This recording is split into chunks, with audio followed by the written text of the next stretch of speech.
मनुष्य के जीवन में कई बार ऐसे क्षण आते हैं जब वह अपनी भावनाओं और विचारों को किसी के साथ साझा करने के लिए बेचैन हो उठता है। उसे लगता है कि ऐसा करने से उसका मन हल्का हो जाएगा। पर क्या आप जानते हैं, हर बात को दिल से निकालकर बाहर कह देना हमेशा फायदेमंद नहीं होता। कुरुक्षेत्र के युद्ध मैदान में जब अर्जुन का मन विचलित था, तब भगवान श्री कृष्ण ने उन्हें जीवन की एक ऐसी नीति बताई थी जो आज के युग में भी उतनी ही सत्य है। उन्होंने अर्जुन को जीवन के 7 ऐसे गुप्त मंत्र बताए जिन्हें किसी भी व्यक्ति को, यहाँ तक कि अपने सबसे करीबी से भी साझा नहीं करना चाहिए। ये मंत्र सिर्फ शब्द नहीं, बल्कि वो ढाल है जो इंसान को हर मुश्किल से बचा सकती है। तो चलिए जानते हैं क्या हैं भगवत गीता के वो 7 गुप्त मंत्र जिन्हें छिपाने से आप अपने जीवन के सबसे बड़े विजेता बन सकते हैं। भाग 2, मुख्य नरेशन, द 7 सीक्रेट्स। शांत और उपदेशात्मक आवाज में पहला मंत्र, घर परिवार की समस्याओं को गुप्त रखें। श्री कृष्ण कहते हैं, कौटुंबिकम दुखम न प्रकाशितम। अपने घर की समस्याओं, झगड़ों या निजी तकलीफों को कभी भी बाहरी लोगों के सामने प्रकट न करें। जब आप अपने घर की कमियां बाहर बताते हैं तो लोग दया नहीं दिखाते, बल्कि वे आपके दुख को तमाशा बना लेते हैं। याद रखिए, बाहरी दुनिया घाव पर मरहम नहीं बल्कि नमक छिड़कती है। दूसरा मंत्र, अपनी कमाई और धन को छिपाकर रखें।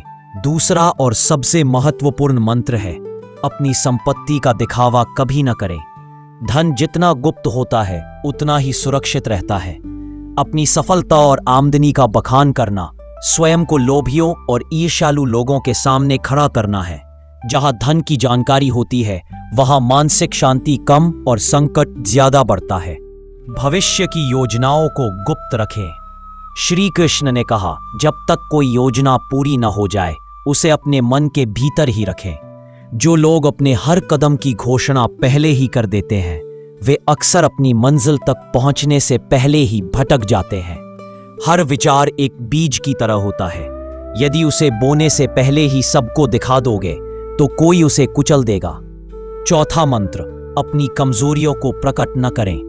पार्थ, जिस दिन तुमने अपनी कमजोरी किसी और को बताई, उसी दिन तुमने अपनी हार की पहली सीढ़ी चढ़ ली।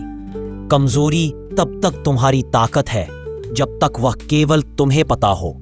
जिस दिन वह किसी और को पता चल गई, वह तुम्हारे विरुद्ध सबसे बड़ा हथियार बन जाएगी। एक सच्चा योद्धा वही है जो अपने घावों को भीतर छिपाकर चेहरे पर मुस्कान बनाए रखे। पांचवा मंत्र, अपने दान का बखान न करे। जो दान मुख से बोला जाए वह पुण्य नहीं बल्कि अहंकार का प्रदर्शन है। अगर आप सच में किसी की मदद करना चाहते हैं तो उसे दुनिया को बताने की कोई जरूरत नहीं है। जो दान गुप्त रूप से और सच्चे दिल से दिया जाता है वही सीधे ईश्वर तक पहुंचता है। छठवां मंत्र, अपमान और हार की कहानियों को गुप्त रखें। जीवन में हर कोई कभी न कभी हारता है, लेकिन उस हार को बार बार दोहराना अपने ही जख्मों को कुरेदने जैसा है। बल्कि उन्हें याद रखेगी और भविष्य में आपके खिलाफ इस्तेमाल करेगी। गिरकर बिना कुछ कहे खड़े होना ही एक असली विजेता की पहचान है। सातवां मंत्र, अपनी भावनाओं पर नियंत्रण रखें। मनुष्य का सबसे बड़ा रहस्य उसका मन है। जो व्यक्ति हर किसी के सामने अपना मन खोल देता है वह सबसे आसानी से टूटता है। अपनी पीड़ा, अपना क्रोध और अपना प्रेम केवल उन्हीं को बताए जो वास्तव में निस्वार्थ हों। बाकी सबके सामने बस मुस्कुराए और शांत रहे। भाग 3, उपसंहार, आउटरो। प्रेरक और प्रभावशाली आवाज में श्री कृष्ण ने अर्जुन से कहा, हे पार्थ, यही नीति जीवन का सबसे बड़ा कवच है। इसे धारण कर लो, फिर कोई तुम्हें तोड़ नहीं पाएगा। दोस्तों, जीवन में प्रेम और विश्वास जरूरी है, लेकिन कुछ बातों को गुप्त रखना ही असली बुद्धिमानी है। अगर आपको भगवान श्री कृष्ण के ये विचार अच्छे लगे तो इस वीडियो को लाइक करें और कमेंट में जय श्री कृष्णा जरूर लिखें। धर्म और ज्ञान की ऐसी ही बातों के लिए हमसे जुड़े रहे। धन्यवाद।